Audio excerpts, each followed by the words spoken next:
हमारे साथ देवेंद्र शर्मा जी अब यहाँ पर फोन लाइन पर हैं। देवेंद्र जी, आपने प्रधानमंत्री की जो स्पीच है वो सुनी होगी। दो तीन इंपॉर्टेंट चीजें वहां पर थी।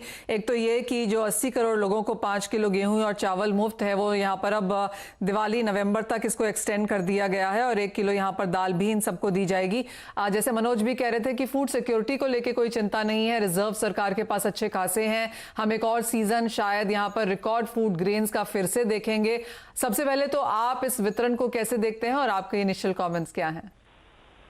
मुझे लगता है कि ये बहुत महत्वपूर्ण अनाउंसमेंट है प्राइम मिनिस्टर के द्वारा, क्योंकि जिस देश में इतने भंडार ओवरफ्लो कर रहे हों और साथ में हम जानते हैं कि भाई गरीब आदमी को कितनी दिक्कत है, इस समय क्राइसिस है, जो जैसे कि बहुत बार पहले भी कहा जा चुका है, स्पेशली उसके हाथ में पैसा नहीं है और वो ऑब्वियसली डिपेंडेंट है फूड के ऊपर। तो दो क्राइसिस ना हो, एक कोविड का भी और एक हंगर का भी, मुझे लगता है कि उसको एड्रेस करने के लिए ये बहुत ही महत्वपूर्ण अनाउंसमेंट है, क्योंकि जिस देश में इतना अनाज उपलब्ध है उसको तो कम से कम इस चीज से डरने की जरूरत नहीं है कि हमारे देश में हंगर को हम एड्रेस नहीं कर पाते।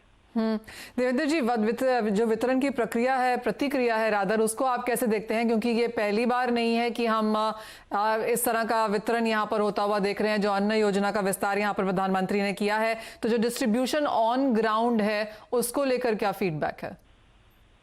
उसमें कई दिक्कतें आ रही हैं, इसमें कोई शक नहीं है। और मुझे लगता है कि सबसे ज्यादा महत्वपूर्ण बात यह है कि हम जैसे कि पहले अभी हो चुका है, अनाउंस किया है सरकार ने, थोड़ा ब्रेकेटली किया कि राशन कार्ड की जरूरत नहीं है और जो भी जिसको भी जरूरत है वो जाके अपना स्टॉक ले सकता है जो उसके ड्यू है।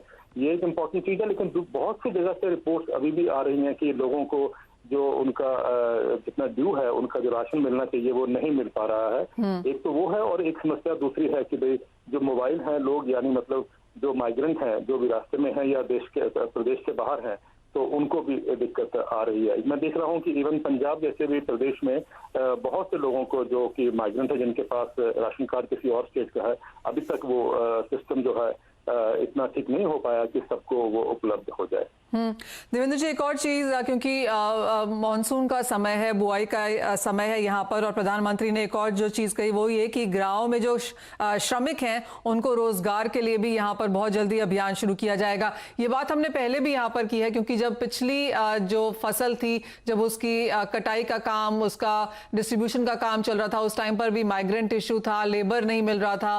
और अब भी जब यहाँ पर श्रमिकों को रोजगार देने की बात की जा रही है, तो आप कहेंगे कि बुआई के समय में शायद इतनी दिक्कतें नहीं आएंगी जो पिछले हार्वेस्ट के समय में आई थी? देखिए, बुआई के समय में दिक्कतें आई हैं तो पंजाब हरियाणा, जहां पर कि आप जानते हैं पहली ट्रांसप्लांटेशन में दिक्कत बहुत हुई है, क्योंकि पंजाब में अकेले में ही हम माने तो 10 लाख मजदूरों की कमी थी। लेकिन ये है कि टेक्नोलॉजी का उपयोग करके, क्योंकि डायरेक्ट फीडिंग गवर्नमेंट ने प्रमोट किया, प्लस एक और भी होता है, हमें जानना बहुत जरूरी है कि चाहे वो डिमोनेटाइजेशन की स्टेज थी या आज भी जो हम क्राइसिस देख रहे हैं कि लेबर की शॉर्टेज है, किसान जो है वो आपको कभी इस पे डिसअपॉइंट नहीं करेगा, ना हार्वेस्टिंग पे ना सोइंग पे। ये मैंने हर बार कहा है। उसका कारण ये है कि फार्मर के लिए एक वही लाइवलीहुड का रास्ता है, तो उसको तो अपना पूरा एफर्ट लगाना ही है, चाहे वो अपने परिवार के सदस्यों को लगाए, चाहे वो अपने गांव के सदस्यों को, बिरादरी जो सिस्टम है उसको दोबारा रिवाइटलाइज करे। लेकिन जो भी हो, वो हमने देखा है पंजाब में हुआ, वो हरियाणा में हुआ, बाकी स्टेट्स में भी हुआ। बाकी स्टेट्स में थोड़े में एडवांटेज ये है कि लेबर अधिक भी हुई है कई कुछ स्टेट्स में, बिहार में, बंगाल में और ये छत्तीसगढ़ वगैरह में स्टेट्स में, ईस्टर्न यूपी में लेबर की उपलब्धि बड़ी भी है। लेकिन इस जो एग्रीकल्चरली एडवांस स्टेट्स है वहां पर क्योंकि एग्रीकल्चर की अवेलेबिलिटी कम थी, लेकिन उसके बावजूद भी किसानों ने अपना रोल अदा किया है। वो मैं हर बार ये समझने की हमें जरूरत है कि किसान के लिए, जब हम जानते हैं कि 2 हेक्टेयर से कम ज्यादातर किसान है, 86% से ज्यादा किसान की लैंड होल्डिंग इतनी है, तो उनके लिए वही एक लाइवलीहुड का रास्ता है, इसलिए वो उस पर कभी भी कॉम्प्रोमाइज नहीं करेंगे और ये हम पहले भी जानते हैं। देवेंद्र शर्मा जी, बहुत शुक्रिया हमारे साथ जुड़ने के लिए और वो इनिशियल रिएक्शंस पीएम की स्पीच पर देने के लिए। तो क्लियरली जो एग्री इकोनॉमिस्ट हैं वो इसको अपलॉड कर रहे हैं कि जो भी प्रधानमंत्री ने यहाँ पर कहा है वो काबिल तारीफ है। इस वक्त ज़रूरत है इस चीज़ की, क्योंकि कोविड की तरफ से इकोनॉमी पे तो इम्पैक्ट हमने आता हुआ देखा ही है, लेकिन एक हंगर एपिडेमिक यहाँ पर शुरुआत ना हो, उसकी यहाँ पर सरकार ने क्लियरली एक टेकिंग केयर करने की यहाँ पर कोशिश जरूर करी है। ऑन ग्राउंड ऑफ कोर्स यहाँ पर कुछ दिक्कतें हैं अभी भी, लेकिन ओवरऑल जो स्कीम्स हैं वो यहाँ पर काबिल तारीफ हैं। इसी के साथ यहाँ पर एक छोटे से ब्रेक के लिए रुकेंगे। जब लौटेंगे तो और कमोडिटीज के बारे में चर्चा करेंगे, दर्शकों को भी जोड़ेंगे हमारे साथ, देंगे उनके सवालों के जवाब।